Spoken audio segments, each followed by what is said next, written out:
Hey everyone, it's Dustin from the Funky Beatdown channel on YouTube, and this is another documentary slash movie review I'm going to do. This time I'm looking at the 1997 hip-hop documentary Rhyme and Reason. Before I get into the review, I just want to let you know that if you're interested in checking out the documentary in its entirety, well, I got some bad news. It's on YouTube, but you do have to pay $2.99 to watch it. Now, I realize that, people want to see movies for free and download music for free, but personally I don't think $2.99 is that much money, but it's up to you whether you're interested or not. But I have added a link to the full movie if you want to pay for it in the description box, and I also found a clip, actually a 10-minute clip of Notorious B.I.G.'s interview in its entirety, and it's free on YouTube, and I've also included that link in the description as well. So Rhyme and Reason was directed and it was produced by a guy named Peter Spirer. Never heard of him. But yeah, basically this documentary goes into the beginning of hip hop in the late 1970s in the Bronx in New York with Kool Herc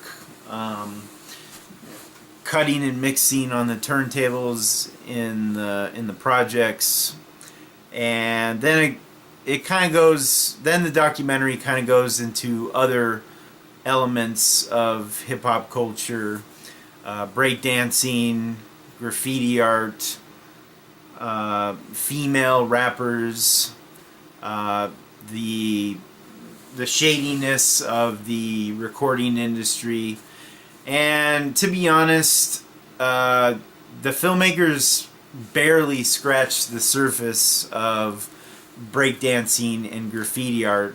It seems like it's almost just like a footnote.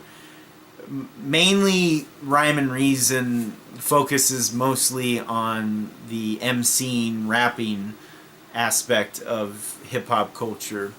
And this documentary is 91 minutes, so obviously that's not a lot of time to really tell a big story about the history of something or some event or some culture.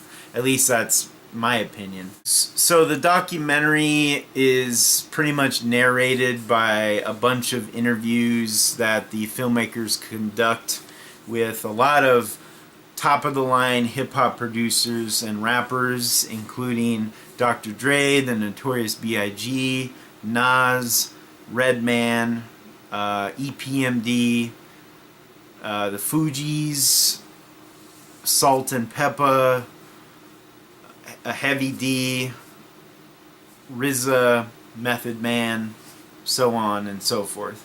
And I think the best commentary in the interview, in the documentary that comes from the interviews, is by Ice-T, krs-one, Dr. Dre. I feel like they have some good commentary about what they've experience in hip-hop culture and what it means to them.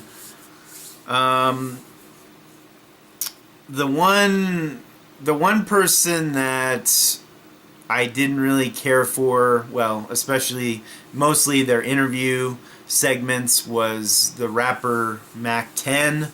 Now, I'm not gonna lie, I'm not a huge fan of Mac 10.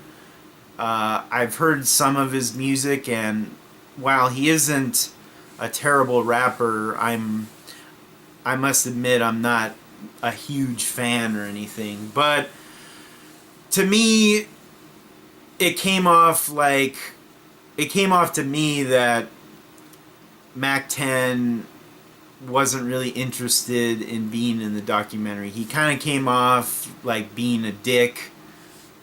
He just seemed very ignorant and very kind of condescending. I don't know. That's what I gather from his interview.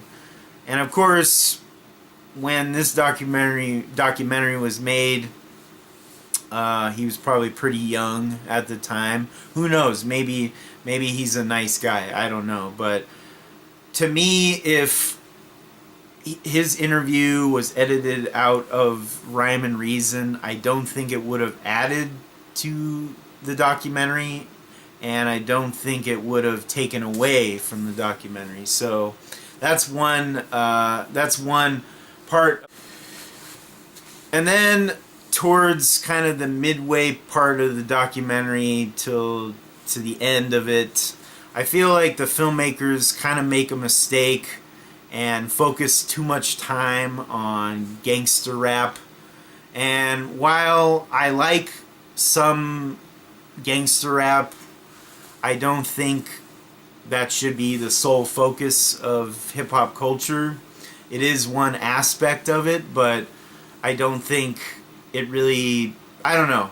To me, it really didn't add a lot to the documentary. I mean, maybe 10 minutes of it would have been okay, but it seems like the filmmakers focus like a half an hour on just, you know, gangster rap and, you know, drug dealing in hip hop and bitches and hoes and stuff like that. And while I understand that this documentary came out in kind of you know, when gangster rap was really at the peak of its popularity, I don't think it really, I don't know, it seems repetitive to me. And I realize that also a lot of rappers and artists grew up in that kind of environment, but, you know, I just don't see it being that, you know,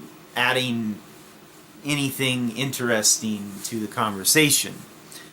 In conclusion, I just want to say that this documentary is entertaining. It's by no means a perfect documentary. It does have, it's way too short, and it should have included more commentary on breakdancing and DJing. Personally, I think